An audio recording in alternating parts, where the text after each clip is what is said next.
Clink them glasses. Heyo. My friends and my felines. Welcome.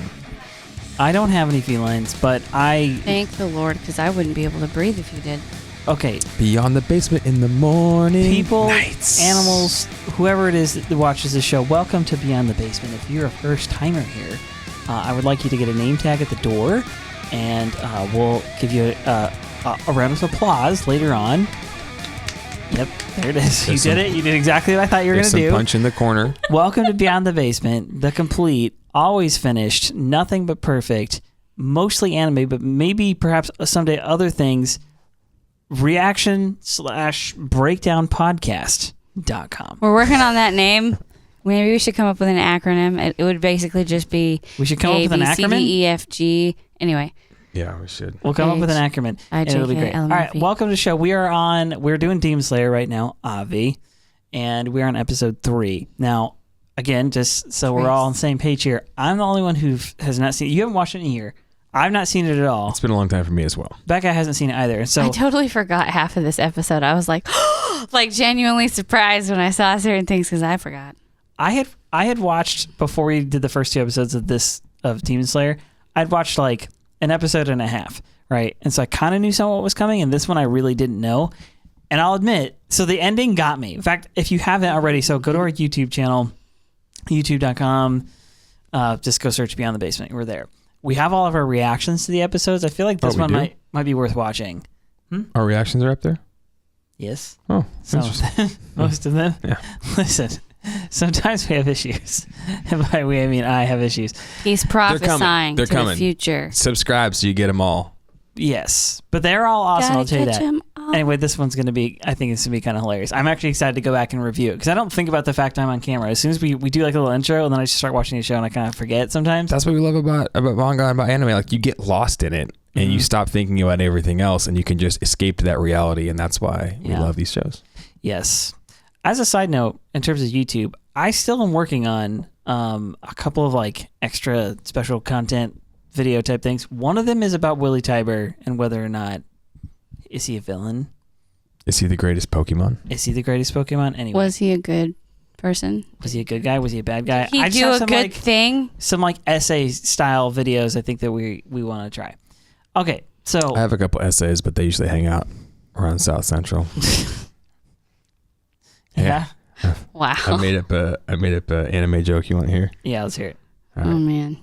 Did you just make it up just now? I did, yeah. Okay, this one's fresh out of the oven from Pete's brain. Hot off the press. What is Commander Irwin's favorite drink? Soda. Oh my god. If you're the first one to come up with that, man, I need to stop. But don't forget soda na. I need to stop everything I'm doing and just create memes that we come up with during the podcast. Okay, so let's recap this episode pretty quick. Episode 3, Sabito and Makomo, I think is the name of the episode. Mm-hmm. And it starts out with Tanjiro in his diary.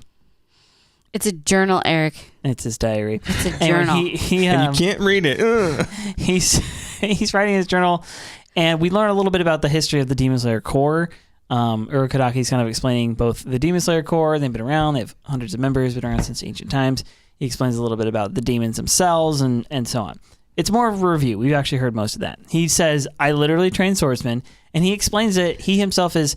Oh, sorry. He explains that nobody knows who the leader of the Demon Slayer Corps is. Shadow Ruler. I don't trust it. Yeah, right? We know about Shadow Rulers. Yeah. So he explains that he is a trainer of swordsmen and that he trains people up and that they themselves go on to train other people in various locations. So it sounds like almost like it must be like a worldwide phenomenon, this Demon Slayer Corps. I'm not sure. It is. He says, all right, it's time. What I want for you is I want you to survive the final selection, and if you do, you can join the Demon Slayer Corps. And I think this is where he says that it's up to me. Yeah, this is where he says it's up to me whether or not you actually make it into the final selection. He's saying this, of course, to Tanjiro. All right, so this journal, he is explaining and kind of telling like his whole story, I guess, of this like period of training. The first period, he's talking about going down the mountain and avoiding more of the traps. Urokodaki teaches him about swords and how to use them, and how they're delicate, how they're not delicate. He teaches them how to get up and how to breathe underwater and do all these breathing techniques and so on and so forth. And this whole time, Nezuko is asleep. She's been asleep since she kicked the head off that one demon guy. And so she's fine, apparently, according to a doctor, which is weird. How many demons has he diagnosed? Yeah, I know. That knows how to look at demons. Enough to know, I guess. So anyway, supposedly she's fine, and he's training during this whole period. So eventually he gets to this point where he's like, all right, come with me. Just so you know, I've taught you everything I know. Urokodaki tells Tanjiro, I've taught you everything I know.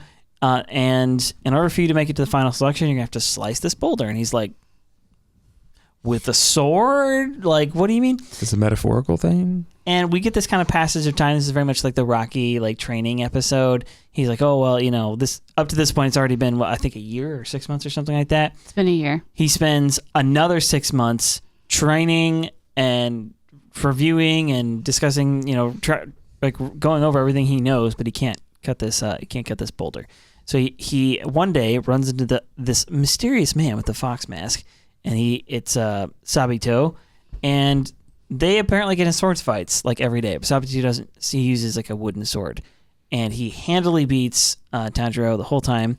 We also meet Makomo, and she's this little spirit guide type person for Tanjiro. She kind of helps him out. And anyway, he gets through all the training, he gets through all these fights, and he still can't beat this guy every single day until one day he's fast enough, and he cuts this guy's mask in half, and is like, "Look, I did it." And as he does, Sabito smiles. What's her name? Makomo was like, "You did good. Remember what you did here." The fog kind of rolls in, they disappear, and he says, "I thought I'd cut his mask." But in front of him is the boulder, and the boulder is cut in two. Okay, so pretty epic. That moment was the one where I really popped and was like, what a cool, awesome, but weird. So confusing way to end a show. Yeah. And no explanation at all, too. Yeah, they let it hang. I know, they're like, and now we're going to go to credits. Goodbye. The first two episodes didn't have cliffhangers, and so I wasn't expecting this one. I was expecting a little closure, and they were like, nope, just this happened. Figure it out. Deal with it. Have fun. Have a good night's sleep. I did not. It was quarantine, so I literally watched it till 4 o'clock in the morning that night. So you remember how hard of a time you had learning the names of these people? Me? Yeah. Yeah, I'm still having that. You're still having that, right? But think about it like this. You watch an episode, you take notes, so you write the characters' names down. Yes. Then we podcast about it. You talk about these characters' names, right? Yes. So you've got probably the highest XP advantage on name learning. The most odds. What about grinding through 7 episodes in a night and then going and working a 10-hour day and then coming back to the same thing? I can barely remember the plot. I think at that point, be well, let's see. There's I remember demons. The plot. I just didn't remember all the characters' names, and I could hardly differentiate. I remember telling Peter, I don't know if you remember, but I remember telling you about this show during quarantine, and I was trying to describe to you what this character was like, what Tanjiro was like, and I was like, he reminds me of you. His name is... I don't remember what his name is. It starts with T. It's like tangerine, but not quite. Anyway. We're learning to differentiate the minute differences in cool Japanese words. I can, even just as they're speaking, I'm starting to make a few more connections. Okay, so as a random side note, I think I've actually brought this up before, but there's a really great video on YouTube. You should go look it up. I think it might be a Vox or some news site or something like that. Anyway, they interview... They interview the girl who does a bunch of voices for the current Pokemon series. She does Ash. She does a bunch of the different Pokemon. She does Ash's mom. She's hilarious, right? She's a voice actress. Really good. But she talks about how much fan mail she gets from people who are like, oh, I learned English watching your... watching the show. I had the subtitles on or whatever, and I was watching the show in English, but I had the subtitles on in whatever other language. And this is how I learned the language. And I'm like... That's awesome. I remember hearing that and being, that's awesome. And now here I am. I'm like, man, I've been watching a lot of anime. I should probably know Japanese by now. If these people were watching Pokemon for 6 months and picking up English, I feel like I should. I feel like Japanese is probably way more complicated than English, first of all. But yeah, I've definitely heard of stories of people who live in other countries like turning on like American cartoons for their kids when they're young, and they should and know all of a sudden English. the kids just start speaking and they're like, oh, this is English. Oh, okay. Like the kids don't even realize, and Yeah. it's pretty cool. Bilingual. Oh, maybe I'll. Whoa! I'm gonna raise my kids on anime. Yeah. They're going to know Japanese And by they're the also time they're gonna be 5. way cooler than you and be like, Father, you have failed me, in like a single drop. Pull out a katana. Soda. Yeah. It's gonna be awesome. So the episode opens up with Tanjiro. He's writing in his journal. He's like, Dear Diary. Dear diary. Today. My sister's No, a actually, demon. he's saying Dear Nezuko because the diary Yes. is his letters to Nezuko. It's basically his idea is he's keeping track of all the stuff that happens while she's asleep. So he's going to be able to recount all the time to her and recant like the things that he says. Yeah, he says he's to gonna her. make a journal for Nezuko, but in my mind that means like I'm journaling in your stead. And so while you're watching it, I was like, I'm a demon. I'm asleep. Day 16. Like I've said nothing today, like all the other days before now. Like No. So he's writing down his experiences so he can kind of record what happened so he can like tell her like, here's what I did. Here's what you missed, essentially, catch her up. And every day he wakes up, he journals, he goes out with Urokodaki, he trains all day long, he comes back, checks on Nezuko, he writes what he did that day, he goes to sleep, rinse and repeat. Sometimes he falls asleep while writing down what he did for that day. yeah, I when I was watching that, they didn't show his face. They kind of show him like sort of doing this little head nod thing. And like I instantly knew what was going on. Yeah. I'm like, dude, I do that exactly. I relate. Like, I've the older literally I get, done the more that. that happens. I used So- to have to write in these daily logbooks for work, and I would literally, because the lights would all be off and the kids would be napping, and I would be writing, he went to the bathroom at this time, and then he skinned his knee, and then we learned about this, and then he smacked someone in the face. Anyway, whatever it was. And I would literally like be falling asleep while writing, and there was a few times where my sentences, like the words just like started to shrink, and then they went off into scribbles. I just do it like at my computer. I'll be like, I'm usually editing or something in the afternoon. I'm doing whatever, and I'm like, what? Okay, and I'm like, if I It's done like anything for somebody- the last 10 minutes, I don't know where I was. No, you don't. I'm like, I've wrote the same word 3 times. Okay, erase that. I feel So- it on that Anyway, one. continue. Sorry. Tanjiro goes out with Urokodaki, and Urokodaki's kind of filling in. He's kind of like narrating like what's going on. He's giving some deep knowledge about how the world of demons and demon slayers works to Tanjiro. And he opens up saying the Demon Slayer Corps has several hundred members. So this is a big group of people.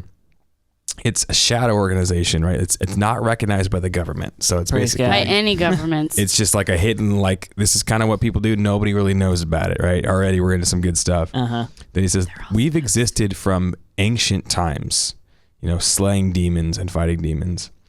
The leader of the Demon Slayer, no one really knows who it is. Like, it's just a shadow ruler. When he says that, it shows Tamioka. but a bunch Gyu. of other figures in shadow. Yeah, it shows a bunch of others, but like he's not suggesting that Tamioka is the leader per se, right? Here's how I took it. You could take it however you'd like, but here's how I took it. I took it as like Tamioka is the only one we've met so far out of these hundreds of demon slayers. Okay. Mhm. So he's an unlockable character. He's Kinda the only like one when we've you're on unlocked. like a fighting game. It's like a Mhm. bunch of like blacked out characters. You can't see what they are, but the ones you've Exactly. unlocked, you can see them. Yes. That's sort of how I took it. I also noticed that he was standing next to a really large shadowed, silhouette of a person. And I'm Yeah. like, is he like the next in line to be leader? Or am I just imagining things? Who knows? So or he they're says, self-governing people, which would also be awesome. yeah, like well, we haven't got a king. We're a commune. What did you say? I'm trying to remember. Anarcho commune. Yeah. So he says, demons. They feast on the flesh of men. They drink their blood and eat them. They leave He them says slashed and beaten. Main source, humans. No one knows where they first appeared, when and where they first appeared. Mm-hmm. They're strong, incredibly strong. They're fast. They can heal. They can regenerate even their limbs that are cut off. Some can shapeshift. Other have otherworldly powers. Yes, that part. Because we've encountered Yeah. one demon so One far. demon, and he could. He was fast. his Well, head two. He could was strong. continue functioning independent of his body, which could continue functioning independent of his head. Yeah, I don't know if I'd call it otherworldly or just like a lot of good regeneration. I definitely would call that weird, Yeah. to say the least. But also, I noticed that the demon that they were showing during this little thing had horns, and the one that we met did not have horns, and Nezuko does not have horns. Yeah. So, what's up with that? So he says there's only 2 ways to beat a demon. You have to expose it to sunlight, or you can decapitate it with a special sword. They show us a bunch of, this overlay of a bunch of action scenes. There's a bunch of these demon slayers in these black outfits that says destroy on their backs, and their swords say destroy demons. Which, can I just interject something right here? If there's only 2 ways to kill it, and one is to let it burn up in sunlight or with a special sword, that means that when Urokodaki met Tanjiro and he was like, you have to kill it, and he stood there trying to figure out how to kill it, and then it burned up in the sunlight, he actually chose one of the only 2 ways to kill it. Yeah, I think he was kind of seeing what he was going to do if he had the guts to try to do something or to strategize. I just think it's interesting. I'm like, yeah. Technically, even though he was indecisive, he still arrived at the correct solution. Yeah, they don't really tell you how much time transpired there, because True. It's like he says that to him, and there's almost, it feels like there's like a time lapse moment there, because Nezuko goes inside, Urokodaki leaves, and it's just him and the demon. Nezuko goes and like gets in the basket. Yeah. Yeah, he doesn't say, "Oh, you picked the correct way. Good job." He chastises him. He says, "You're indecision. Like you didn't have the guts to make a decision, and that wasn't the right thing to do. Yeah, you should have at least tried something." True. I'm just saying it's kind of ironic that even though he was indecisive, he still got the job done. So he says serendipitously. Yeah. He says, "Demon slayers fight against demons with only their mortal bodies. Yeah, they heal slow. If they lose a limb, doesn't grow back. Like they're out here." Exposed versus these OP villains, and yet they choose to fight to protect humans. This is their task. Yeah. And he says, I'm literally a swordsman trained. I literally trained swordsman. He sounds like my daughter. I'm like, you didn't need to say that. Just say what you mean. We aren't assuming the things you're saying are figurative. I literally went to the bathroom. Thank you for telling me it was literal. What? I really want to know what the translation was on that one. Like, I want to know who the translator was that was like, okay, I have to put this in here because it'll either be a hilarious troll or maybe that's just the way they talk. And they're like, oh yeah, people talk like this. Trained swordsman. If you guys watch the dubbed version, let us know what he says there because it's hilarious. But the subbed on Crunchyroll said, I literally trained swordsman. Like, okay, cool. Thanks for telling us, because we really thinking it was kind of like a story, sort of like a metaphor maybe. We thought you were going to train him how to bake cookies. So there's this really multi-tiered kind of entry level that Tanjiro's experienced at the hands of Urokodaki right now. First he meets Urokodaki, and Urokodaki's like, hey, you're going to kill this demon or not? He ends up kind of chastising him. Then he's like, hey, you're indecisive and you're too soft. Dude, everybody in this show gives this kid a hard time. He's like got a heart of gold, and they're all like, you're horrible and weak. He has a heart of gold, but yeah, it's true. They all are like trying to beat it out of him a little bit. I think differently. I think that we need to become Skittles as people. I think we need to have a hard exterior. Please explain yourself. And a soft interior, like that's sweet. A little sweet. Yeah, exactly. I think like you need to be hard. I think you need to be, like we talked about this before, like the trait of meekness is being able to do violence or to protect somebody, to have strength, to stand up, but choosing when to have that. Yeah. It's the weak people who are always flying off the handle, trying to like abuse or hurt other people, exercise their strength all the time without wisdom. Right. That's weakness. The opposite of weakness is also people who can't exercise any strength. They don't have any strength. They have to live in like cowardice or fear.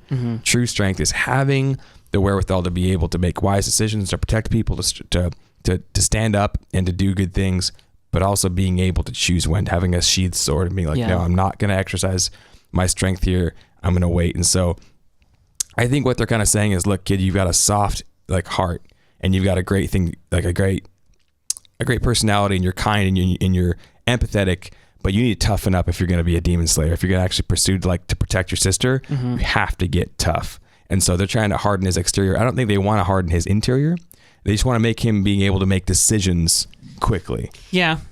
It almost seems a little bit like they're trying to get him to harden his heart a little bit, in my opinion. Well, sure. Okay. We or at least maybe protect the soft part of himself a little bit more. We talked about this in the last episode about, when he's tasked with the demon's in front of him, he's like, okay, kill this demon, and he can't.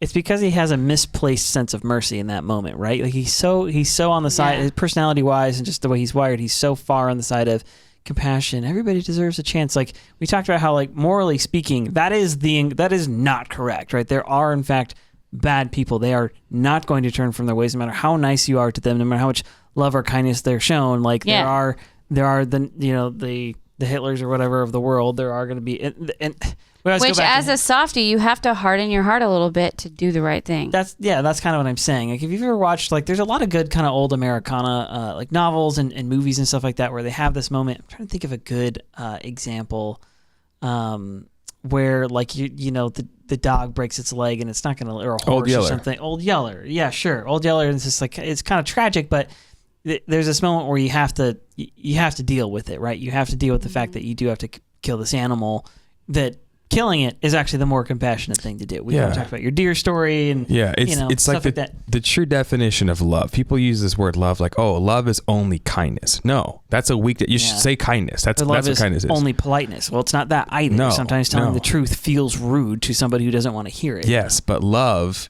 protects. Mm-hmm. If you don't protect something you love, you don't really love it. Right. Love also speaks the truth, right? Yeah. The truth in love. So you have to also be willing to be uncomfortable to actually really love somebody and tell them the truth. That's even maybe hard, maybe uncomfortable, maybe it's impolite, but it's the truth. It's actually there to protect them, to help them.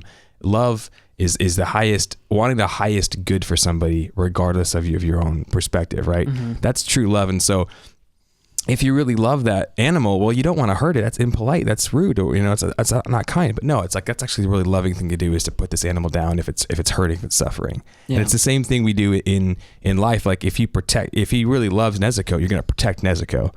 Even though this demon or whatever, this person, you don't want to hurt him, you don't want to harm him, you have to think about what's the most loving thing to do in this situation for everybody. Mm-hmm. It's to protect those who are going to be hurt by this demon in the future. Yeah. I don't think you have to be hard to do that. I think you have to just think about your priorities and be able to make decisions correctly. Yeah. Maybe you need to be more mentally tough than emotionally. Well, I don't know. No, I'm kind of with Rach on this one. I mean, there is a certain, okay, we'll get to it later, but he talks about like, if you call yourself a man, right? We'll get to that in a minute. Yeah, that to me is more of like. There's a certain amount of stoicism, a certain amount of, emotional have a crust around. Kind of toughness. Like, listen, like if dad, like growing up, if my dad was as like emotional and sensitive and stuff as my mom, I wouldn't have gotten the things out from my dad that I needed as a young man growing up. If that makes sense, right? No, dad is tough. Dad is less kind of swayed by emotions in the midst of making decisions, or you hope, right? Like that is an actual trait. And then, like I said, specifically this idea of misplaced or misguided mercy or misguided softness or tenderness towards somebody who doesn't need it, doesn't need it, but like doesn't deserve it. Like it's actually the wrong place and time. That's idealism, and that's an imbalance that Tanjiro has that people just have, right? Like when you're a kid, that's kind of like the nature of like being a kid sometimes. Life is that you can beat that out of you eventually. Well, yeah, I mean, for better or for worse, right? And you have to choose your path. Like, is what I'm saying. Like everybody has, like we're born in balance, right? When you're a kid, all you want to do is eat sugar and sweets all the time, and you have to be taught, no, like that's not what's good for you. Like you need to like bring some balance into your life. And when you're a kid, you have to go into the process of becoming an adult and facing some of like the harsh realities in the world. Mm-hmm. And in this particular case, given the thing that Tanjiro wants to do, like he is soft. Like he is literally not a good fighter, and he is literally too like emotionally, he's too like. I'm trying to think of the right way to say it, because you're right. Like you don't want somebody who has a tender heart to not have that tender heart anymore. But but he is idealistic. There's no doubt about it. He has a rose-colored glasses on, and they're trying to like beat it out of him. Now I wouldn't do it the way they're doing it personally. Yeah, but you can be a little softer. And Sabito are just like super hot. Like and I feel like Urokodaki kind of like trains him, but he doesn't really teach him. He like doesn't guide him a whole lot. He's just like, I'm going to kick you into the water. Figure it out. Yeah. Right. Do this. But he doesn't explain it or point out where he's off. I think that's part of the training. Yeah, I think it's part of the training. He has to learn how to adapt and how to figure things out himself. That's the choice where he said, are you going to kill that demon? Knowing that he couldn't do it himself. Because you have to strategize. Okay, when you go to learn an instrument, one of my professors / guitar teachers for a long time used to say this, and I never forget it, but I tell this to my students now, that when you're learning this instrument, he's like, all I can do when you're here at the lessons is point you in the right direction. That's the only thing. I'm not teaching, if it's anything at all, is just putting up road signs saying go this way or that. That's all I can do for you. And I can correct mistakes. I can do some of that. But the truth is, if you want to learn music, if you want to learn to play and read music, there is only one way to do it. You have to go and sit down with music in front of you and read it and play it with your own hands. That's what makes you better. And you would say, okay, well, that's the practicing part and that's different from the teaching part. Well, true. But at the end of the day, when even music theory, all the kind of like technical parts of it, you don't learn them in a classroom. You learn them when you sit down to actually apply them when you're looking at music. You like there's a lot of things that are like that where it doesn't actually connect. You haven't actually learned it until you go to embrace it for yourself. And the reason I say that is because we know it's true because I know it's true because, again, going back to the music school thing, we all had the same. I had my one professor and he taught, these one-on-one lessons with dozens of guitar players.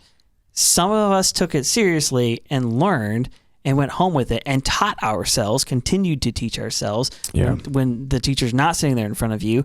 And he's kind of almost like the accountability. He is pointing me in the right direction and correcting mistakes and telling me where to go. But at the end of the day, like, he can explain it to me a whole lot, but it's not until my fingers are on the fretboard that I do something. There were plenty of other students who had the same professor. He's just as good. He's telling them the exact same information, and they didn't improve nearly in the same way. And they would kind of be like, yeah, this still doesn't make sense. Because they didn't, honestly, it's because they didn't embrace the discipline of going and like putting the information in your head. I still think that that's true. I think it's true with any subject. Any teacher, maybe it's history, like, oh, they can tell you that something happened. But until you go home and consider why and actually read the history books and stuff for yourself, like I took a history class, same thing. It's an overview. And the lectures were lectures. But at the end of the day, if you wanted to know what actually happened in the history, you had to go and hit the books and ingest the information for yourself. And in that regard, again, the teacher is just there to like point you in the right direction. You have to consume it for yourself.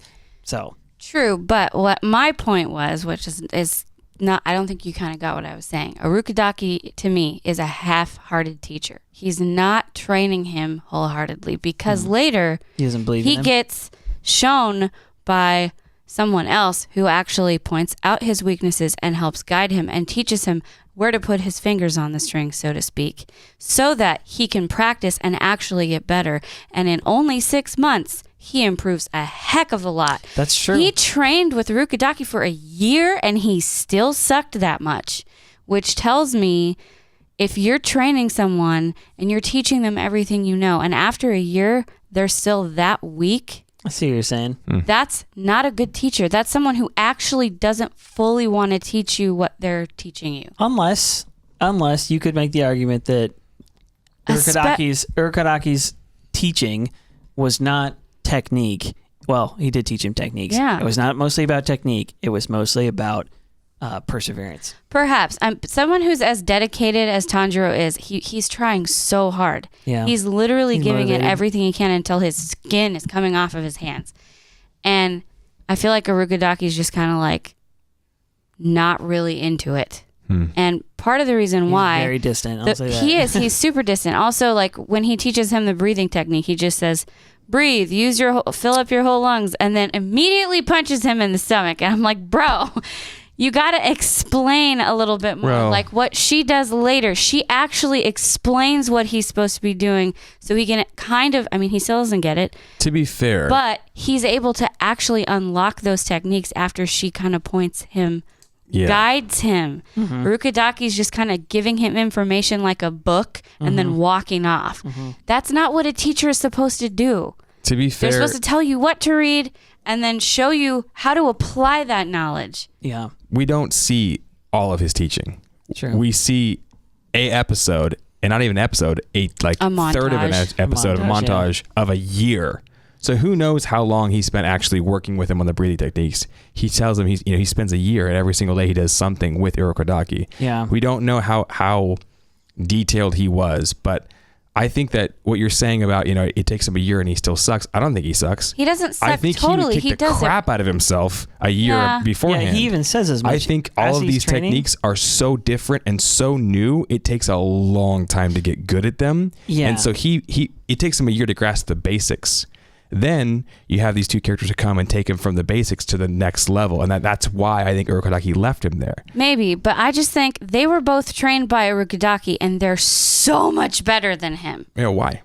And if they were taught by the same person, yes, it's been years and years and years, but I don't know. The person that they're describing and the person that we see, he seems like, and I thought this originally, so I don't feel like I'm giving spoilers away or anything like that by saying any of this, but he just doesn't seem like his heart is in it. He seems like a really kind and compassionate person, the way he's taking care of Nezuko, and like he's giving them a roof over their head and a safe place to come to, even after he says, I've taught you everything I can teach you, and then walks off. He doesn't kick him out. Like, he lets him still live there. He lets his sister continue to be in a coma in his house. He's showing signs that he's actually a compassionate, caring person, but at the same time, he's like really distant and shut down. I think, and I don't know. I think you can lead a horse to water, but you can't make him drink. Yeah, I just feel like there's more he had to offer him. That's a possibility. I didn't get that from this episode, but maybe. I think what I see in this training is that Tomioka and Urokodaki both go, you can't do this. You don't have what it takes. Yeah, that's We've seen when I said that they're hard on him. That's mostly what I was thinking. And they're like, there's no way you can do this. You're going to die. You might as well just like give up now. And he's like, no, I'm not going to give up. And they're like, okay, if you're not going to give up, but you have to get to a level where I can even teach you. You suck right now. You need to actually you need to grow so much. And there's only so much we can do for you. Until you get to there, we can't really help you that much. And so I think Urokodaki is like, if you really want to take this seriously, I'm gonna freaking be rough on you. So remember, he makes him run for 2 days. He doesn't even accept him as a student. Yeah. He first goes, okay, you just fought all night with this demon, almost died, get the crap kicked out of you. Your sister's like jacked up. Cool, let's bury these people real quick. That's hard work. You ever dug a freaking 6-foot hole? I've dug some serious holes. That's hard work. Then he's like, great. Pick up your sister. We're going to run all night into the day. We're going to run all the way into this mountain, right? Pretty far away. And you run up the mountain and down. Well, then he runs. He puts his sister down. He's like, oh, okay, are we done? He's like, no, now the test begins. What test? Not the test to get into the Demon Slayer Corps. Not the test to be even to figure out if you're going to go to the final selection.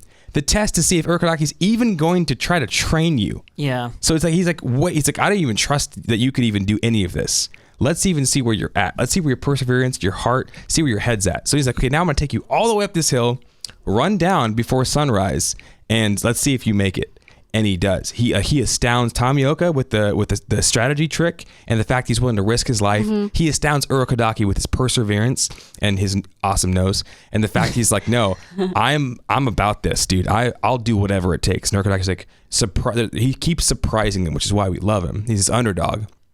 And then Urokodaki's like, okay, but here's the deal.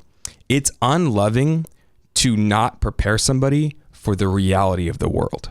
If you have kids and you shelter your kids and you teach them everything's nice and everything's perfect and everything's beautiful and no one's ever mean and no one's ever bad, and they go out into the real world, they're going to be like, what in the world happens? Right. There's some culture shock that happens with sheltered kids. I've known from an extent, and you go out in the real world and you're like, this is not like somebody told me or whatever, right? And that's not loving. You're not protecting them. You're actually setting them up for even more of a serious blow. And I think what Urokodaki and Tomioka are saying to Tanjiro is you're gonna go fight demons. Tomioka says they're not going to respect you. They're not going to treat you nice. They're not going to treat you nice. They're not going to have mercy on you. They're completely entirely wicked. And there's this old mentality of MMA gyms, Tito Ortiz, Frank Mir, some of these Team Quest, some of these gyms is, we're going to beat you way worse here. So that way when you go to your fight, it's easy. Yeah. We're going to beat the hell out of you. Team Punishment was a gym. And guess what? You're going to get punished in this gym. We're going to tap you out. We're going to beat you, but it's not because we hate you. It's because we love you. It's because we want you to get be the best. Tough and strong and have this endurance where you go out in the world. Yeah. And that is the easy fight. This is the hard fight right now. Yeah. And, okay. And hang on one second. Let me finish. And Urokodaki's like, I can't just make you be strong. You have to understand how to think yourself. A teacher can't teach somebody how to think. Yeah. They have to give them all the tools and say here's some connections. You give them some orientation. Here's the trajectory you have to kind of go. But if you don't start critically thinking yourself, right? History. why did these people invade? Why did this happen? Guitar, he can show you all the strings, but if you don't ever go home yourself and start messing around with your own guitar, that's where the mastery of a musician comes in. Oh yeah, it'd never click. You could sit all day in a classroom, but it still wouldn't work. And you can know where to play the notes, and you can play sight music, but if you don't actually play music yourself, you won't get it. And my brother and me, for a long time, we had this thing where we'd get these Lego sets, these big Lego sets, and we'd open these Lego sets up, and we'd be like, okay, and we'd follow the instructions. You have tons of fun putting together the big old Lego set, right? And we put it together, and we're like, cool, and we'd set it up. And about 5 minutes later, we'd take it down and we'd rip it to shreds and then we'd rebuild something else. And we had a friend who would only ever just build the Lego sets. Yeah, I know. Yeah, and the real put them up A. and put them up on the shelf or whatever. And we're like, you don't know anything about Legos. And he's like, yes, I did. I build these sets. I'm like, anybody can follow instructions. Yeah. It takes a Lego master to be able to take things apart yourself, figure out how they work, and then you put them together. And then you don't need to follow instructions. You don't need to follow a sheet music, or you don't need to have somebody always telling you what to do. You have to learn how to think yourself. And so I think a good, like you're saying, a good teacher does give you those lessons, but until you figure out yourself how to apply those into the real world, until you begin to think critically and say, okay, why did this happen? How does this break down? Like, someone can't hold your hand all the time. So if they don't teach you how to like take care of yourself in the real world, they're not being loving as comforting as they want to be to you. And I think that's what they recognize in Tanjiro. And in this story, we see he's a young man with no father. Yeah. And here is two father figures, and now even maybe Sabito is like a big brother, or maybe like another father figure or whatever, show up. And what do? They don't go, hey man, you're trying your best for Nezuko, like you're doing great, right? They give him the like stoic father, like cold shoulder love, which, would seem unloving to many. They're so harsh on the kid. He's trying his best. Give him a break. Right. But here's the deal. Breaks won't make him a stronger man. Yeah. He needs to become stronger to protect Nezuko, and they need him to figure out how to strategize and how to be resourceful when he's out and about, because they're not going to always be with him. Yeah. So I think he's really giving a big dose of that. Is like, you got to figure out this stuff yourself. Yeah. Okay. I think I'm connecting the dots here as you guys are both talking, because I'm seeing both sides of this. Because you're right. I feel like you guys still don't understand my point totally, because I'm not saying he should be softer on him at all, and I'm not saying he's not being loving, and I'm not saying he's not care as much, doing anything good. I'm just saying, as a teacher, I'm hard on my kids. They're 5, and I have a lot of expectations for them. Yeah. Okay. And I don't hold their hand all the time. In fact, that's part of what I teach them, is that I can't be here. You have to put your own coat on yourself. And they scream and they cry and they lose their crap, and I don't care. I mean, I do care, but I don't care. Right. I don't show it. I don't go, oh, poor baby. I just stand there.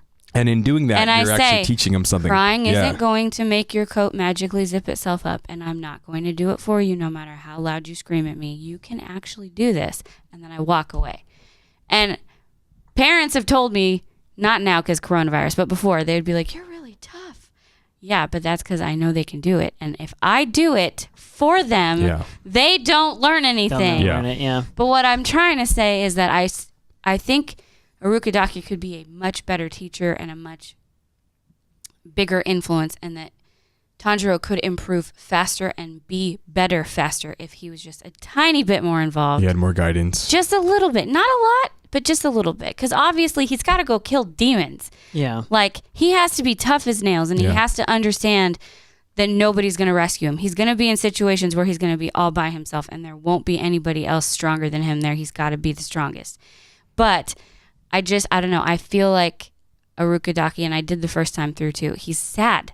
And he just like kind of doesn't care. Yeah, and I definitely had that question. For someone who's literally trained hundreds of swordsmen, like, he literally trained swordsmen. He just, I don't know, it seems like he's just giving him the very absolute least information he can give him, and then just leaves him on his own to kind of flail around. I know, I'm with Pete though. It's a montage, so we don't know all what he's taught him and so on and so forth. But even the last thing he gives him, slice a boulder in half and walks away like, what? Yeah, but that's part of the test. I was. But then he does it, so obviously maybe it's not completely crazy. Yeah. Okay, hear me out. I think his methods. There's methods to his madness. Yeah. Yeah, that one. Okay, hear me out. Here's the thing: is first, for starters, there's a cultural gap here. So we as like American millennials like have a really tough time understanding that this could possibly be normal. And I say that where's HR during this whole thing? right? What the frick? Come on. I want to file a complaint. Where's your manager? But there is certainly a culture gap here because, 18th century Japan versus 21st century America. Even 1940s Japan. Yeah. Hey, don't come back. If you come back dead. Yeah. That was and the Japanese didn't. Like, they freaking ran their planes into buildings, you know, like.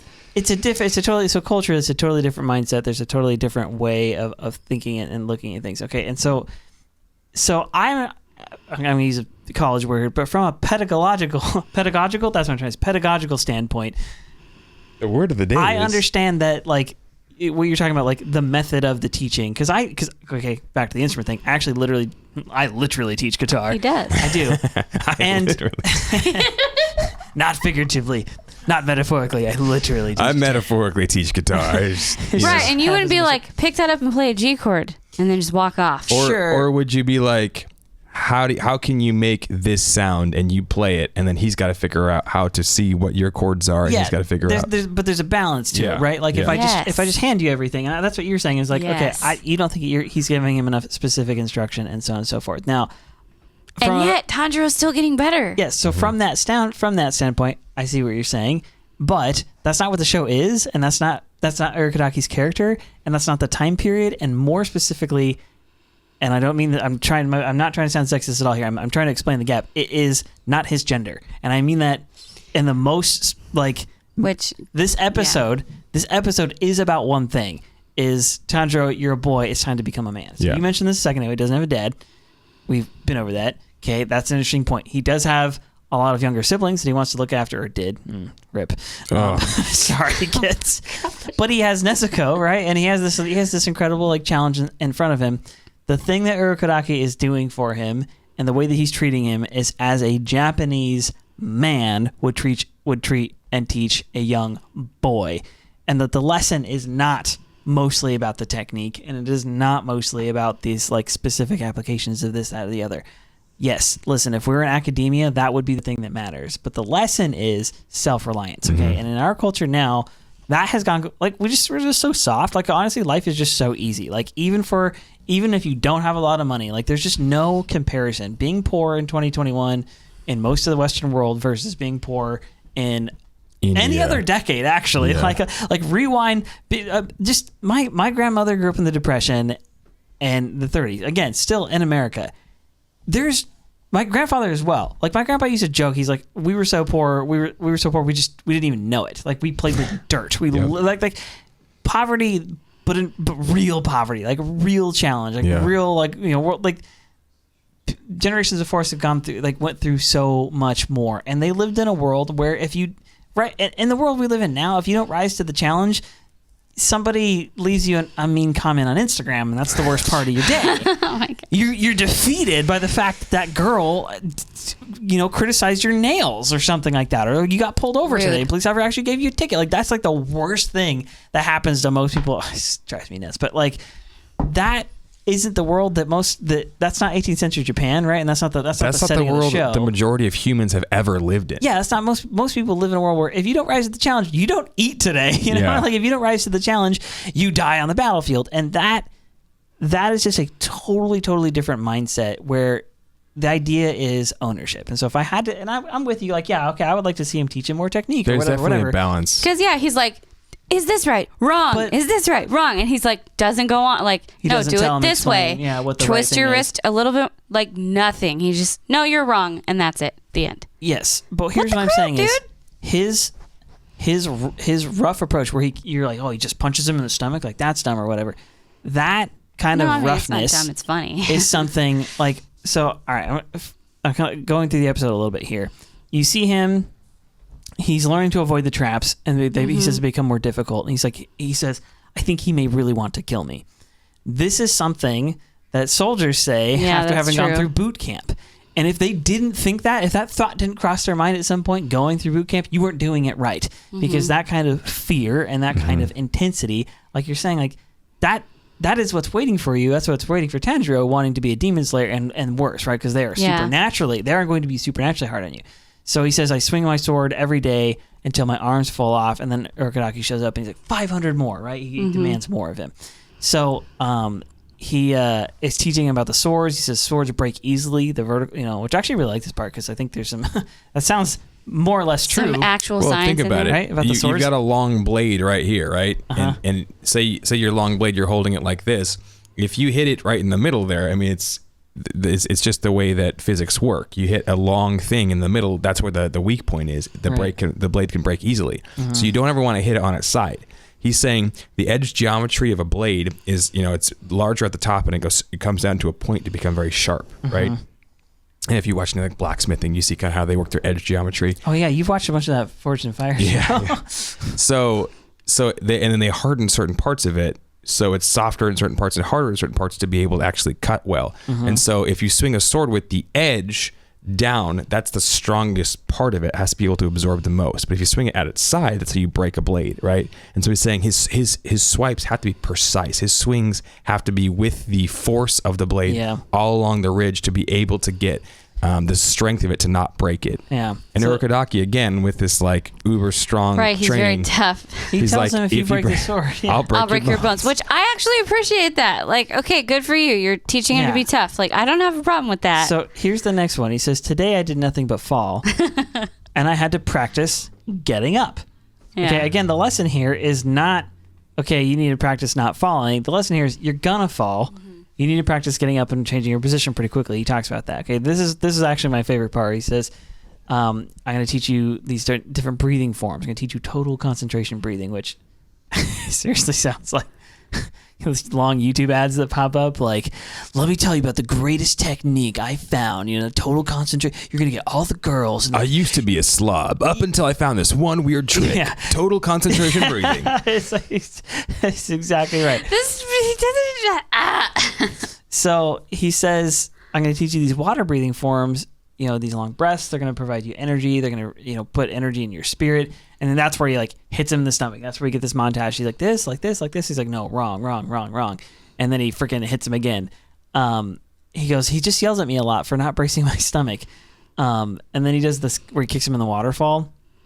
And he's like, Nezuko, I am water, right? Like he's trying so hard. He's like screaming. He's trying to he's enjoy trying it. So hard. So here's the thing is, this is what I'm getting way ahead of myself because I want to get to the part. We'll get it. We'll talk about this twice. Whatever, it's fine.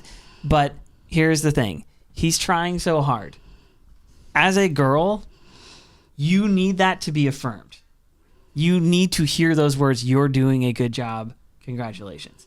And I'm saying this as a man, as a dude. I can understand. Not if I'm doing it wrong. No. On the other side of it,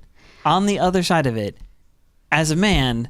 It's not that you don't need to hear good job. I'm not saying that. I'm saying, but as a young man, what you need is I'm going to beat you up unless you get it right this time.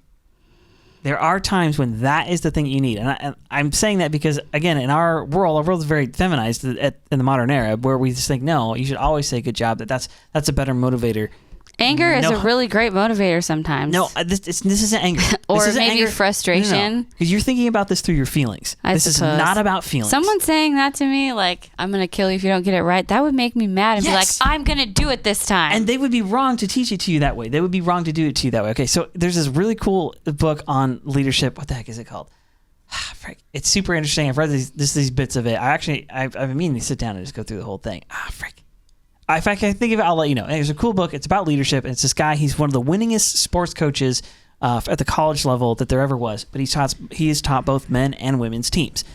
And he's been asked, and there's a section of the book where he talks about, okay, what's the most effective way to lead, the halftime pep talk, with the team or whatever. Yeah. How do you lead those meetings? Like, what's the best way to do that? And he says the best halftime speech he ever gave when they were down, when his team was losing, was when he went in with the guys. Right, he went in with the men, and he so flew off the handle he kicked a trash can through a window, like broke a window. It was like, get out there, get it done. And they got out there and they had their best like comeback. Like before, I was like, he said that was my best halftime speech with them. Is that kind of like hard hitting, like you freaking get it together. Works because that is how men are wired. Okay, men and women.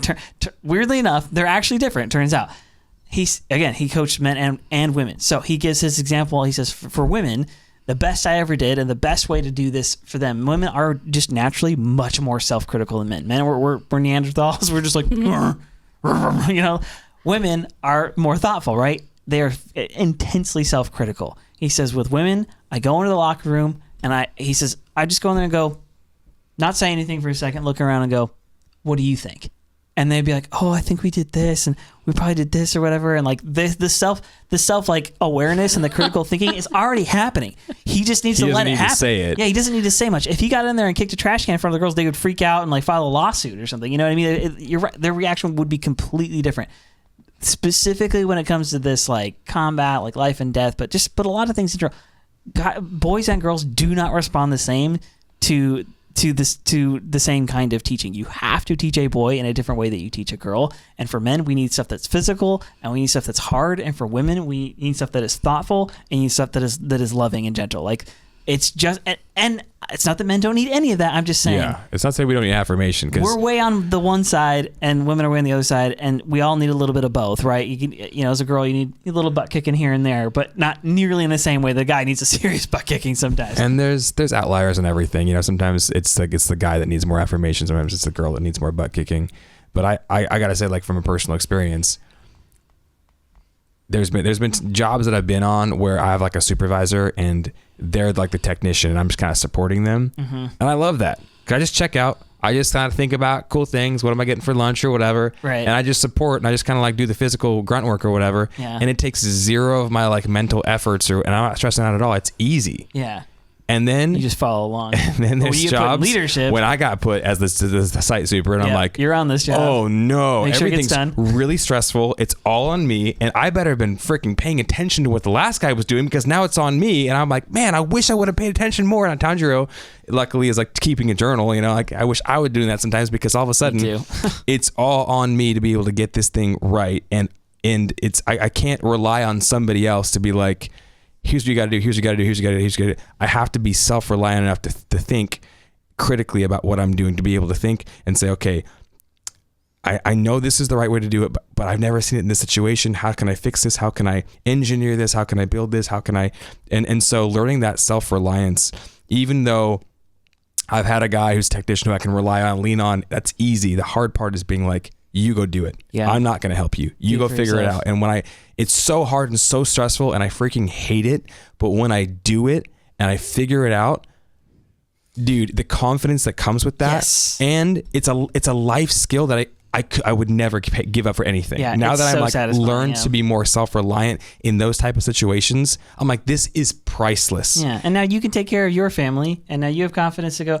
Your confidence on the job, your confidence in the workplace, your confidence with your finances, like all those things are greater now having accomplished something for yourself. And when someone says you did a good job, I believe them. Yeah, I don't go, you're just trying to make me feel good. No, I earned their respect because I did it. Yeah. And I think that's the currency that like we crave, is like that respect at the end of the day. Yeah, for sure. That hard, like tough love, like go do it. And when we come back and Tanjiro is like, I did it.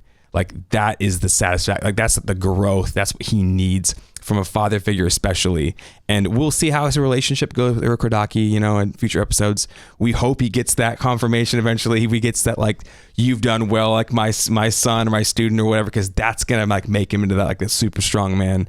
But for now, Urokodaki goes swim, right? He kind of throws him out into the ocean and goes figure it out. And you've got to teach yourself how to figure it out. And right now that seems like a lot, right?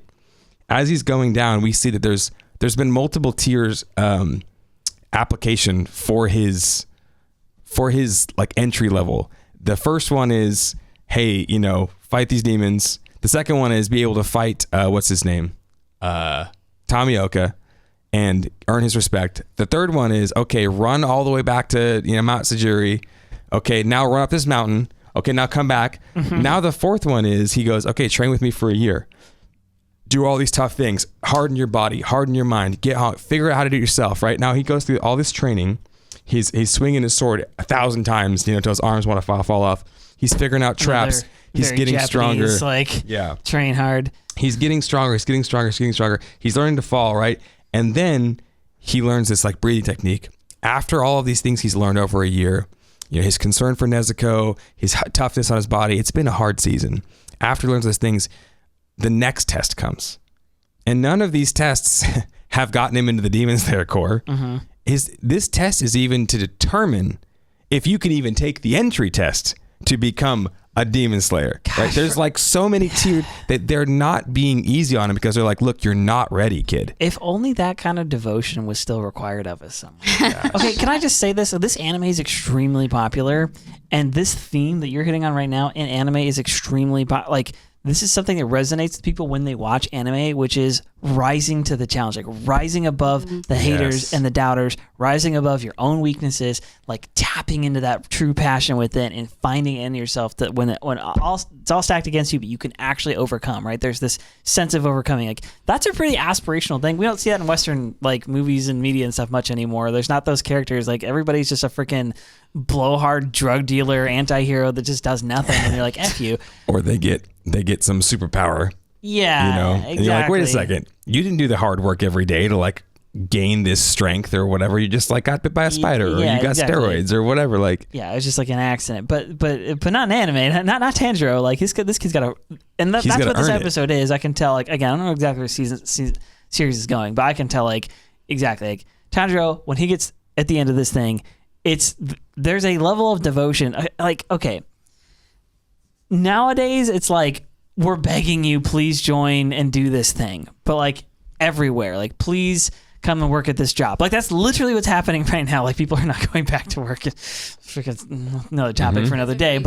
Because of reasons. But this thing, like our society's like soft. Like, we don't have that aspiration. Like, oh man, like this thing is so elite and so awesome. And I want to work. I'm so committed that they're going to try and not only are they not going to really give me a sweet deal to try and get me into this job or this school or this training program or this military thing. Not only are they're actually going to try and talk me out of it. In fact, they're going to tell me I freaking suck and there's no way I'm going to make it. And like, you know, saying like it's going the opposite direction, but my heart and my society and the culture that I'm in right now, I'm so dedicated to this. Like, no, I am going to strive. Like that's just, to have that kind of commitment where like people are so desperate to get into your program. But the thing is like, we just don't have much of that anymore. Like, where can you go in the world where, like, what in the world is there anymore that you can show up to and you can only be at that table if you really put in years and years of hard work like, where you are there on your merits alone, not on your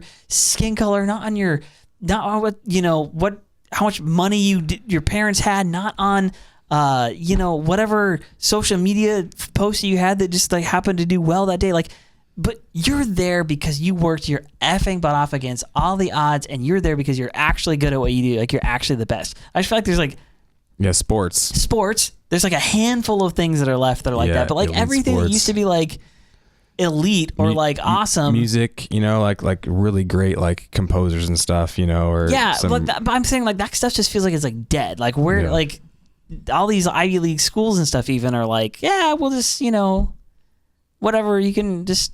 They just feel like they feel soft. They aren't like, no, we're rejecting. Like this is there's no exclusivity to like anything. There's nothing that we like in society I can think of that I'm like, there's people aspire to that. Challenges, which makes things easy. The threshold becomes easier, which means it becomes less of a rise above these challenges to become a conqueror, become an overcomer, become this champion and everybody just wants the thing that we crave. Yes, exactly. Anyway, that's why I see in Tanjiro, and that's why I think when people like really connect with the story, you see that and you're like, oh, like when he does make it to the end, and like he does like rise to the challenge. When he slices that boulder at the end, dude, I'm like, he does it.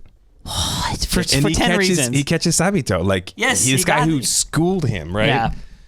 I keep forgetting to mention this, but it's totally Last Samurai. We were talking about this during the reaction. If you've not seen that movie, you need to watch it right now. Tom Cruise trains as like a samurai or whatever. It's so similar to this montage. Which Sabito? Oh, never mind. Keep going.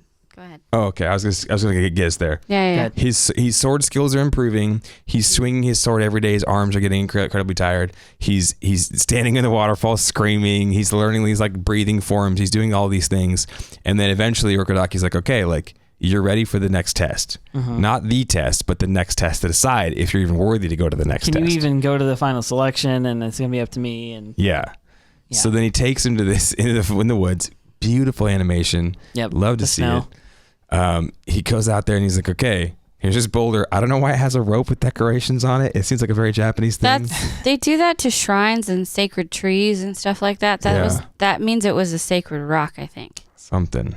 So I could be wrong. Correct me if I'm wrong, people. That sounds good. I'm pretty sure that's why. I'll take it. So he goes to him and he says, I can't teach you anymore. Here's what you have to do. You have to cut through this giant boulder. Yeah. And he gives him a seemingly impossible task. Like, you could tell Tanjiro was like not putting two and two together. He's like, okay, so is there some special way to do it? Is there like, and Urokodaki's like, see you later. Like, he leaves him. He wants him to figure out, he wants him to fail and he wants him to say, okay, I can't do this. And I don't want to risk my life. I'm just going to stop trying to pursue this. Yeah. Or B, he wants him to figure out a way to be so resourceful, he figures out a way to cut through it himself. This is the Navy SEAL training thing. If you've heard the Special Forces, the whole point of Navy SEAL training is that they are not trying to get you to achieve up to a certain physical standard. Like, they are. Like, that is definitely part of it, is you need to be able to do so many push-ups or whatever. They are trying to get you to your breaking point physically, emotionally, mentally. They want you to hit that breaking point, fail, and get back up and do it again, and then push past it. And not once, but over and over. They want the discipline that you inherit as a Navy SEAL to be that, no, I know I'm at my breaking point, and I will continue to push past it anyway. That's why they do these exercises where they're like, pick up that log, throw it over your shoulder. Okay, again. They're not looking for a certain number. They're literally just looking for you to get to the point where you fail. Your arms cannot do any more push-ups. You are actually done. And they're like, good. Now push through it. Get back up and do, not like you don't have any more physical strength, but mentally you have to like stay like there. You have to push past the point of breaking because, again, talking about like elite, like you want to be a Demon Slayer core, like Tanjiro, like you have to be the actual best. You cannot, like, there is no room for one iota of washout in you. Like, listen, Eren Yeager wouldn't cut the mustard. I'm just going to say right now, I know, homeboy whines and gives up on crap, and it just wouldn't work. Tanjiro, on the other hand, I think he's got the stuff.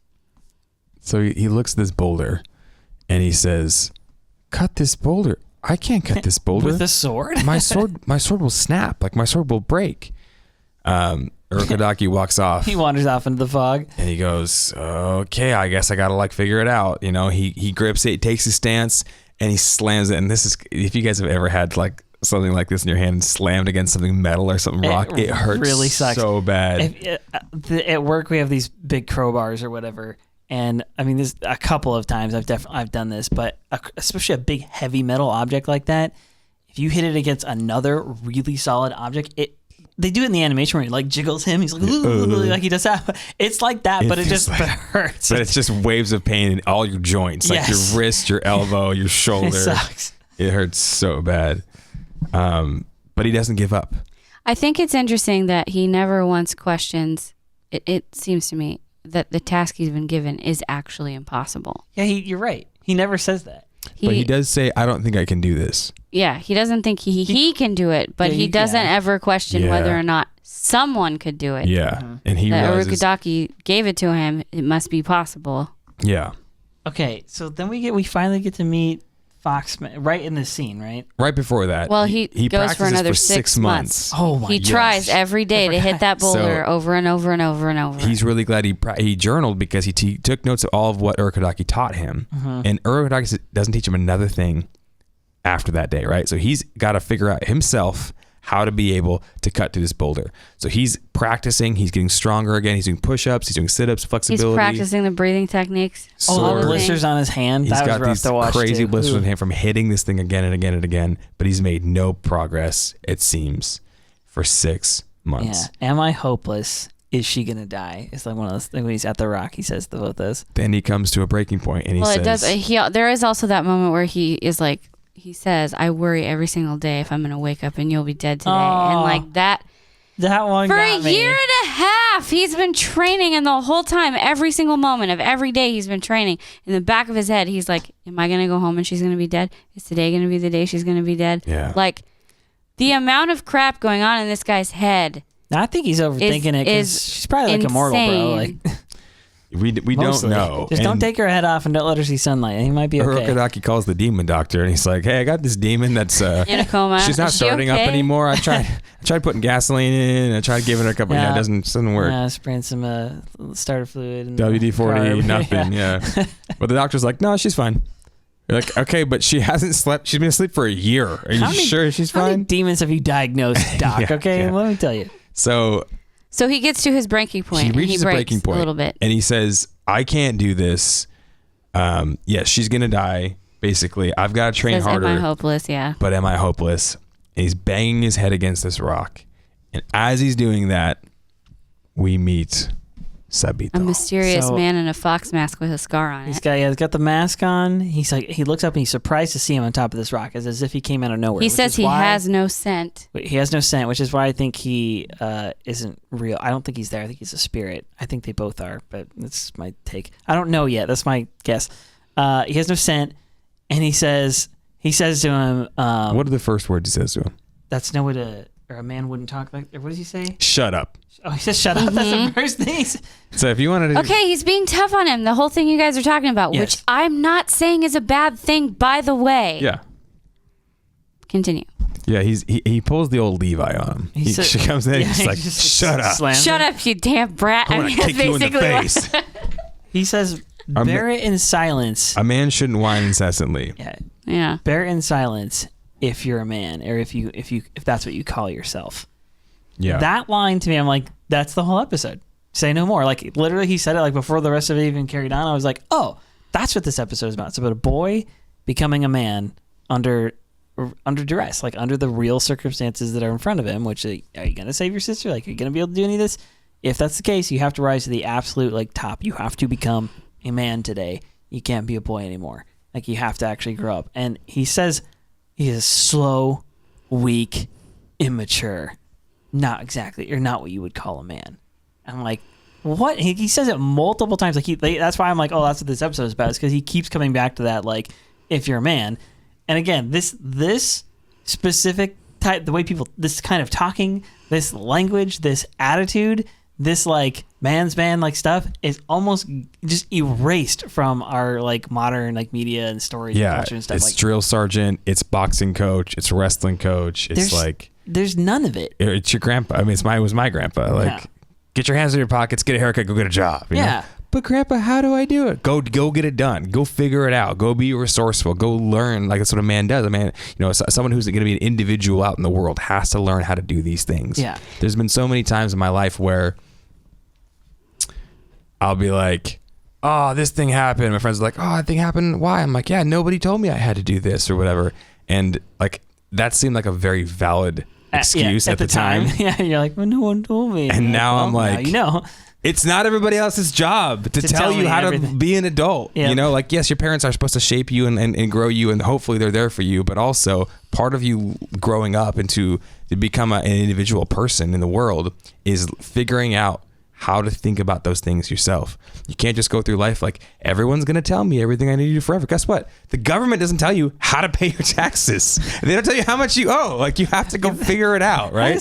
Okay, that one. And if you don't, you go to jail. Yeah, if you don't, you go to jail. And if you don't want to go to jail, we're coming for you anyway. How do you have a successful relationship? Like, that's something you kind of have to figure out slowly. Teach you that crap in high school. You can read books. But you have to go seek it out, right? Like, how do you learn grit? I can tell you what grit is. I can tell you what endurance is, but you kind of have to go figure those things out. Yeah. And so there's kind of this thing you have to learn as you're becoming an adult. And, we get a lot of the jokes, like, oh, I'm adulting today or whatever. And some of that's definitely like more funny. Some of that to me is definitely sickening.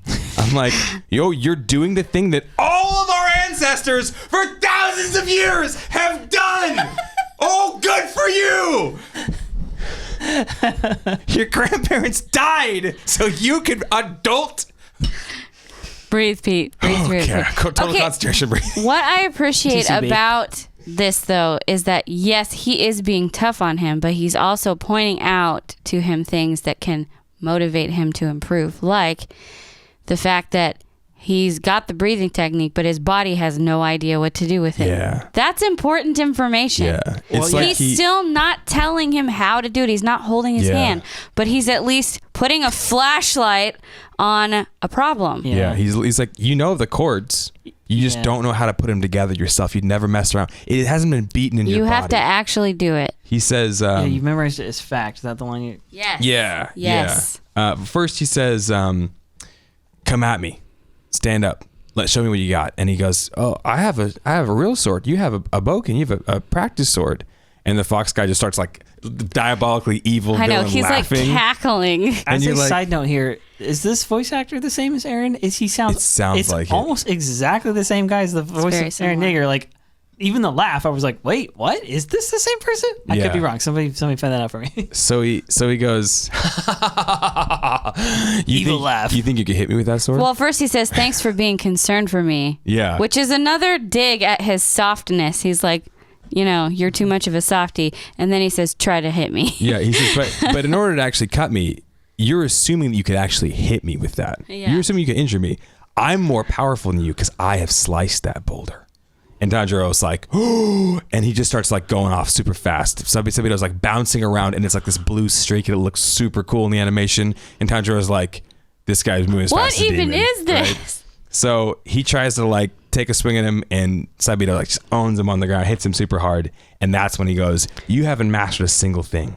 The breathing technique Urokodaki has taught you, you know it is fact, but your flesh does not bear it. Slam it into your flesh, what you've been doing this whole time. It's the difference between knowledge and wisdom, right? Mm-hmm. Like, I know the facts, but I don't know how to actually applicate that to my daily life. That's huge. You can know, okay, well, when someone comes at me, I need to dodge their punch. I need to throw my own punch, close the distance, use footwork. But actually doing that is way different than knowing what to do, right? Mm-hmm. So he's like, no, you have to beat it into your flesh. That way you'll never forget a single thing Urokodaki has taught you. Yeah. If you call yourself a man, there's no other way than forward. I love that Show line. me what you're capable of. Yeah. He tells him, never forget the secrets Urokodaki taught you. Yeah, and that line where he says there's no... Or he says to him, or Tanjiro responds to him after he says that, he's like, but I'm not making any headway. I can't go any further. And that's when he says to him, if you call yourself a man, there's no other way but forward. Show me what you're capable of. Like, and they're in the midst of a sword fight while it's going on. And so it feels so like visceral. Like, I really love this episode. And again, I'm like juiced actually after watching it. Yeah. Dude, he's like, It's good. he's like, it is legit not easy, right? This is not like they're even giving you the time frames. Like at this point, we're like a year. This is a year and a half into and his he's got training. another 6 months of doing this before he gets that final blow on him, or that where he actually beats him. But like, that's real like time and like real effort, real sweat that you really put in. And like me, I'm like, oh man, I practiced for like a whole week and I can't do this. And I'm like, okay, yeah, wait, no, I forgot. There are lots of things that come like after years. Literal years of putting in effort. Is it right after he says, show me what you're made of, that he like clocks him directly in the head and knocks him unconscious? Yes.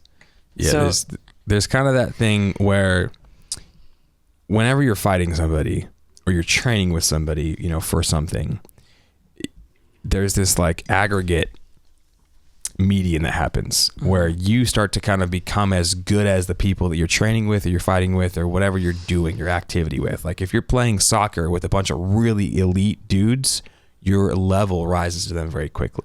If you're playing soccer with just some noobs, you can freaking own them all day long. Yeah. Doesn't mean you're getting any better, actually. Good, yeah. They say a great spot like in a gym is not to be the best guy and not to be the worst guy, but to be somewhere in the middle, because then you're constantly having somebody else you can rub up against and learn something from. And so part of that training thing is Urokodaki's been training him solo, but we never see him actually cross-play as the Urokodaki. Yeah. He True. always trains him by himself. You can only get so good by yourself. Now you got have to a real practice opponent, a yeah. sparring person who's actually really good. No wonder he gets so good so quickly. He's Are you actually taking notes, sparring Steve? with This is- But somebody. he doesn't just have that, because in my opinion, these siblings They work in tandem. are a balance of what I was trying to talk about earlier. But they said Yes, they be weren't tough. siblings.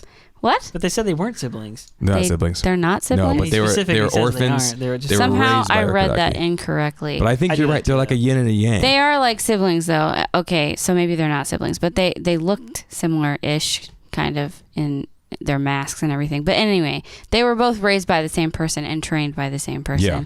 So they're as close to siblings as possible, in my opinion. And they have that balance. She helps teach him the places where he's weak and points out how he can get better. Yeah. She doesn't do the work for him. And she's really cute. She is really cute. He says that. And She's so cute. Sabito kicks the crap out of him, but he also is still pointing out where he's weak and can get better. Yeah. So they're a good balance. It's really good balance. And he says he gets hit by the sword. He gets completely knocked out cold. It's daylight when he gets hit. And here Makomo? Makomo? I think it's Makomo. She comes and she sits down and she's like, crouching. I'll take it from here. And then all of a sudden it's dark and he sits up. He got cold caught. He's like, did you see that strike? It was beautiful. He's been unconscious. He's not even mad for hours. I love that. I love that about Tanjiro. That proves that he's changed. is willing to do whatever it takes. He's changed. Yeah. He doesn't sit up and go, oh, that really hurt. He doesn't sit up and go like, oh man, this is so tough. I can't do it. He sits up. You know what he says? That form was beautiful. Did you see that? He's beginning to notice the small perfections in the craft, intricacies of sword fighting. The art of it. And he realizes there's beauty to him. He's like, oh, I want to be like that. Do you think I could be like him someday? And her response is hilarious and perfect. Oh, I think you can because I'll be the one looking after you. Yeah. And you're right. So at this point we get mom, right? So this fight's been dad the whole time. Like it's been tough guy. And now need mom shows both. up. Yeah. Amen. There needs to be a balance. Yes, both ways, okay? So she's like, I'm gonna look after him, and he looks at her. He's like, oh, she's really cute. I didn't notice it before. He blushes a little bit. It's so cute. You said it right beforehand. I don't know. I did. I was like, she's so cute, and then he goes, whoa, she's cute in his mind, and he's all blushing.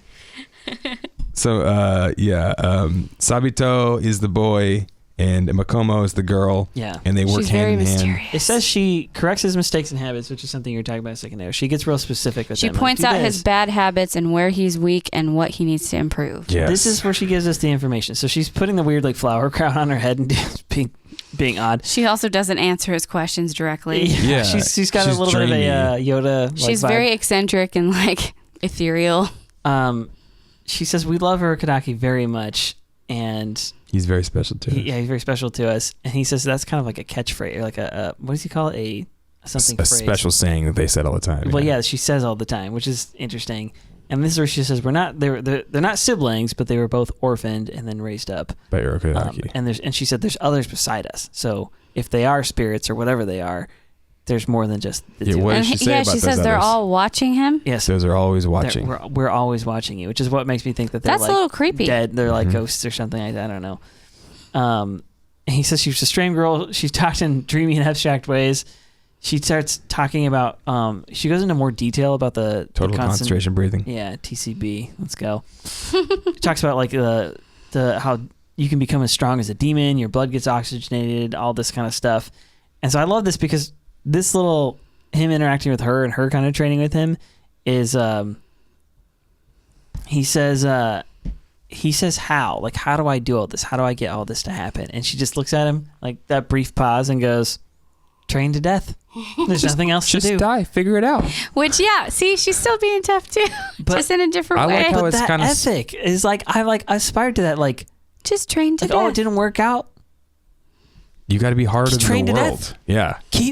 Get back up, son. Quit. Yeah. Don't quit. You Do win. some more. You Do more won't work. know how hard you are until you push yourself. We hate that answer. It's like human nature. It's like we all hate the answer that's there's a teacher guy who used to talk about this, that the spiritual disciplines in the Christian life, right? Like prayer, fasting, giving, these things that Jesus highlights in the Sermon on the Mount, if you're interested in that kind of thing.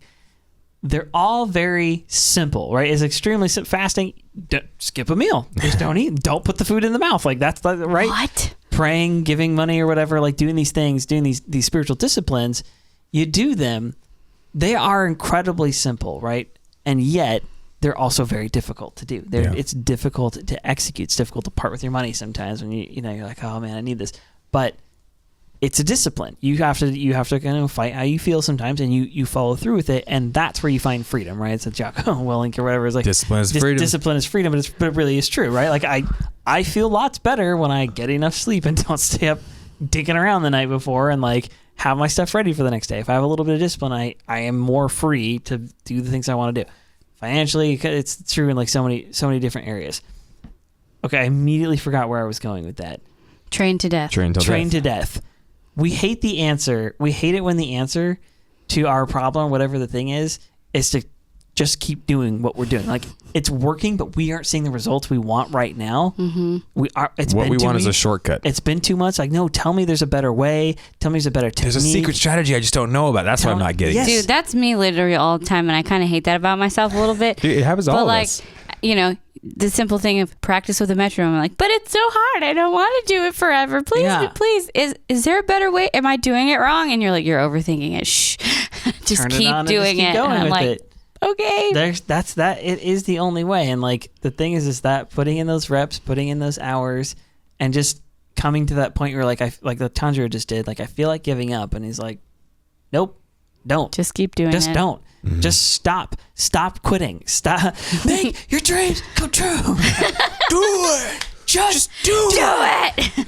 Yeah, he says there's nothing else you can do. Like, you have to just train until death. You have to just keep going, keep being harder. Like, there's that saying, you know, like hard men make hard. Or sorry, I always mess this up. All right, so hard times create hard men. Okay, so we're starting in World War II. That's basically how I think of it. Starting at hard times. We don't have to label it. Hard times create hard men. Hard men. Right? Very hard things happen. The only people that survive are the people that can really push through, people that are incredibly disciplined, incredibly tough, mentally strong, all these things. Hard times create hard men, right? Hard men create soft times, like easy times.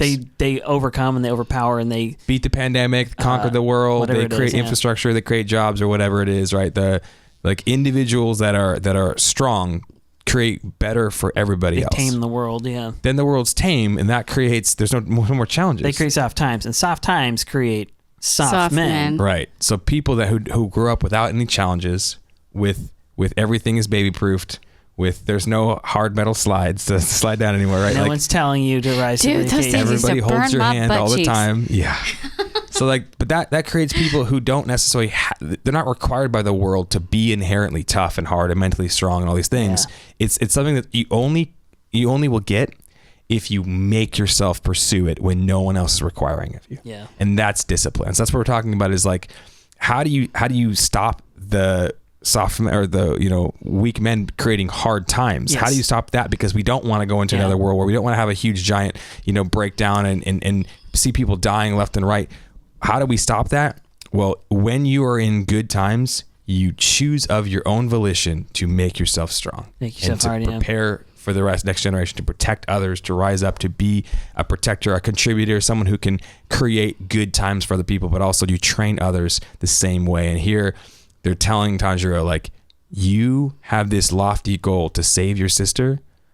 We've never heard of that before, but maybe you can do it. But the only way you can do it is if you die to yourself. You have to be strong. You have to train till death. Keep pushing forward. Get hard, right? Yeah. Which tells me that even as he's improving, if she's saying train to death, like, you basically are going to train now and for the rest of your life until you grow old and die. Yeah. Or get killed by a demon. Like, never stop training. He's training till his lungs are ready to burst. His arms are like dying. He's training. He's got blisters on his hands. He's sweating all the time.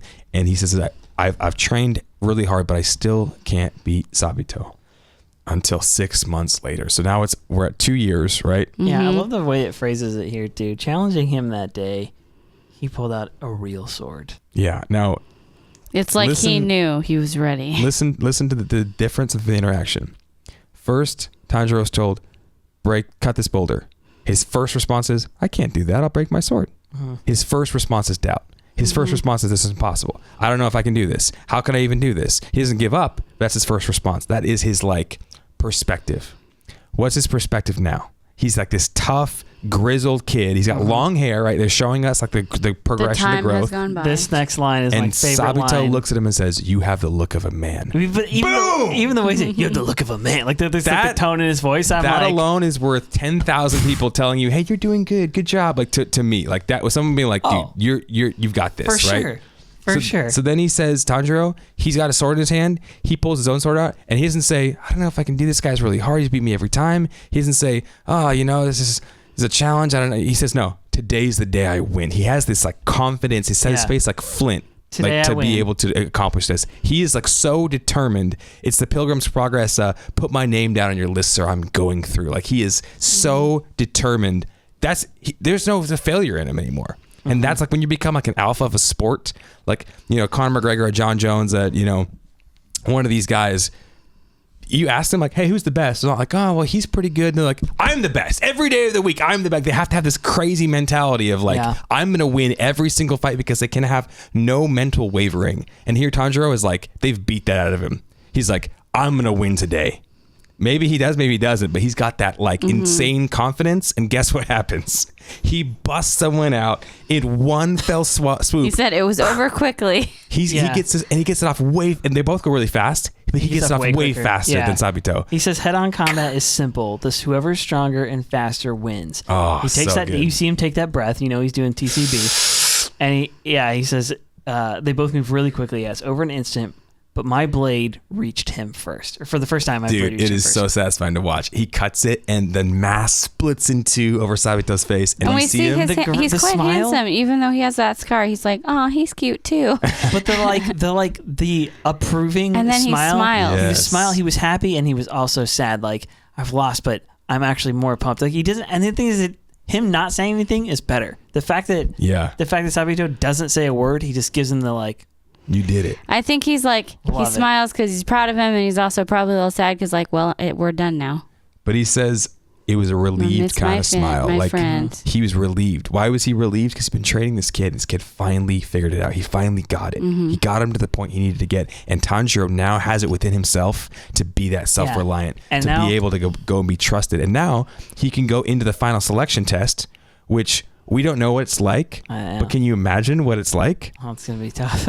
And guess what? They're going to have confidence in their boy, entrance to take the test is to cut a freaking boulder in half, the test is going to be bonkers. Yes. So, okay, but there are no rules. He reaches, we've been talking about this the whole time. He actually reaches this point. This is the first time. So he gets the smiling, the nod of reassurance. He gets you have the look of a man, the nod of reassurance once he beats him. And then Makomo says, "You did great today." You did great today. Finally says, Someone finally tells him good job. But he freaking earned it. Yeah. He actually did do great today. It wasn't like, "You're awesome no matter what." It's like, no. Yeah. Today, you actually earned it. You did great today. Don't forget what you did today. And that she says, just got me for some reason. I'm like, don't, dude. When you make it, when it happens, like, don't forget, like, you did it. Dude, then that's when you need the congratulations. That's when you want all your buddies, because you feel it in your heart, and they're like joining with you. And she says, "Win, okay? And beat that guy too." Now, we have no idea what she means by beat that guy too. Is there anybody we've met so far that could be that guy? Well, we haven't actually met the villain of the series yet, in my opinion. I assumed that she means the demon that killed his family. Demons? Who killed his family? We have no idea. He talks about a specific scent, so to me that's a single individual. So maybe she's talking about that? I think it's going where I was predicting it. I think that the story has to open up a bit here. Or maybe there's more we're going to get in the next episode about that guy. Perhaps that guy means something to her that we don't yet understand. Yeah. But it's interesting that Tanjiro maybe doesn't even understand. But they fade. Okay, this is the best part. They fade into the fog, right? The fog kind of comes in. They fade away, both Sabito and Makomo. Both smiling that sweet, serene smile. Yeah, and kind of like she gives her last line, and they fade in the fog, and he goes, they just disappeared. It's like they weren't even there anymore. I was sure I had slashed his mask, and like they show the camera the fog kind of rolls away a little bit. But I had sliced the boulder, and like what a brilliant, not literally, what a brilliant figuratively that there ever has been. Man. Like, I don't know where the show's going after that. I absolutely lost my mind. Same. And I was like, where is this show going? What? I did not see it coming. Just today went from going, the show's pretty good. It's good. It's okay. I went from that to... There's levels to this. I like ran around the house for a little bit. I'm like, were they ghosts? What? Were they even there at all? Like, what the frick? And here's the real question. If they are ghosts, were they ghosts sent by Urokodaki? Yeah. Did they inhabit the spirit of that boulder? Were they like gods or something? I assumed that. Were they in the boulder? Yeah. I assumed that Urokodaki wanted him to be by himself for a little bit, trying to figure things out, and then when he was ready, 6 months later, he was going to send his next 2 trainers. That's what I thought originally, also, right. And then. But then they disappear. So you're like, okay, either we've seen Urokodaki disappeared in the mist too. Yeah. Right. Not the same way they did. He walked away and disappeared. The mouse comes up and he's gone. On the mountaintop, he does the exact same thing. That's true. That's true. The first time around, you're right. So is this just magic? Are they inside his mind? Did he, when he was headbutting the thing repeatedly, did it give himself a concussion and imagine these 2 people like helped him figure things out? For 6 months, he had a hallucination and he fought with the air. Or was it really 6 months? Or was it only who knows? Like, we don't know the extent of what this is yet, but all we know is somehow they helped him overcome what he needed to overcome and get to the next level. And now he's ready to take the Demon Slayer gotta go watch final selection. Last Samurai, dude. There's a line in Last Samurai where he says he's like journaling, and it's Algren. Nathan Algren is the character's name, and he's like discussing, because he's living amongst these samurai, these Japanese people in this village. They're in like remote Japan. The rest of Japan is like modernizing, and these people are like out there still practicing like the old ways. And he says, I have never seen such discipline from the moment they wake from the moment they wake, they devote themselves to the mastery of whatever it is they pursue. I've never seen such discipline. That's the last line. They're a peculiar people, devote themselves to mastery. I've never seen such discipline. Yeah. And like that line to this day, I'm like, it's something, because it shows. Yeah, it's very inspirational, because it shows these people doing like. This dude, like such a simple thing, but this guy's like I don't know, he's like a tea or artist or I don't know what but he has like a pipe, and he's able to like perfectly balance this like little pipe, and he show these people like crafting stuff. They show them practicing their sword play, but just these people are like in the grind and have this like deep motivation, and here he is, this like, up from America, from this Western like world or whatever, and he can see these people are like, listen, they're living an old way, but this is a good way to live. Like there's something to this. What if when we went to our jobs Monday through Friday, instead of being like, okay, I'm punching in, I just got to get through the day so I can get home or whatever. How much time can I spend on Facebook while I'm here? And like, what if we were like, I'm going to devote myself to like being a master at whatever your task is. I'm going to be the best cashier ever. I'm going to be the best bagel maker ever. I'm going to be the best stalker ever. Forget even your day job. What is the thing that you're actually passionate about, or a thing that you could be passionate? Like, dive into that thing. Punch in and do your 8 hours, but go home and put in another 2 hours. Devote to mastery. Devoting yourself to the mastery, whatever it is. I mean, it's the. I hate that this. I think this is attributed to Bill Gates, who's. I just doubt it, because I just think the guy's a freaking crackpot moron. But nonetheless, don't tell me, right? Like, just being rich does not make you instantly smart or cool. Okay, the dude is anyway. But there is a quote out there that says people. Massively overestimate what they can get done in a day, which is true. Everybody does it. Like, oh yeah, I can finish this today. Like, no, you can't. Like, you need more time than that. But they massively underestimate what they can get done in 10 years. And I'm like, that's the mindset I want to like have. I want to not just go into like, oh, this sucks. I didn't do anything more today. Like, I want to be a fan of the baby steps and say, nope, in 10 years I can really be good at this, and give that like long-term perspective, and just 15 minutes a day, 20 minutes a day of a thing. Like, devote yourself to mastery. It takes Tanjiro 2 years to be able to get to the spot where he could even take the test. Yes. Just to see if he can continue his journey to become. William Wallace vibes at the end. He does, dude. He's got the hair. I like his hair like that. I like it too. He looks like a wild man. I'm like, I'm feeling this, Tanjiro. Let's go. Let's do it. All right, guys. Thanks for sticking around. These always go longer than I think they're going to. It's us. I'm sorry, guys. I'm not sorry. Sorry, not sorry. Got into some depth. If you have some comments for us, you can shoot us an email. Drop them in the YouTube comments. beyondthebasementpodcast@gmail.com. If you're appreciating the conversation, please leave us a 5-star review on Apple. And if you like drinking any beverage, Any Anything, liquid? actually, yeah. you like wearing Unless Perhaps it's you battery want to acid. eat Don't- soup out of probably this don't or do that. cereal. if you like wearing cloth on your body to protect you against the elements, We have a site for that. we have some of that. Check our link. It's an awesome store with a really cool logo on our mugs, on our shirts, multiple colors, and you can rep the squad. You could see somebody out in the street in the wild. I'll be on the Basement Fan. You guys could connect and be like, hey, I'm a squad member too. You How guys could epic would it be? do the secret handshake. You know the secret handshake, right? You know the secret handshake. Okay. You could talk about how ridiculous and stupid we are, and Yeah. we could enjoy it. So check it out. Thank you for sticking with us, guys. We appreciate you. Mugs up. We will see you next time. Happy Mother's Day to all the Happy mothers. Mother's Day. Happy Mother's Day. We love you guys. Bye. Hey guys, thanks again for watching and listening to our show, Beyond the Basement Podcast. If y'all are enjoying it, go ahead and leave us a 5-star review on iTunes or wherever else you listen to our show. Check out the description below for links to our awesome Attack on Titan merchandise. And join us live on Sunday nights on Facebook for all of Season 4.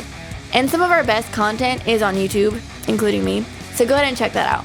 And lastly, if you guys have any questions or just want to chat with us, please email us at beyondthebasementpodcast@gmail.com. Thanks again, and we'll see you guys in the next video.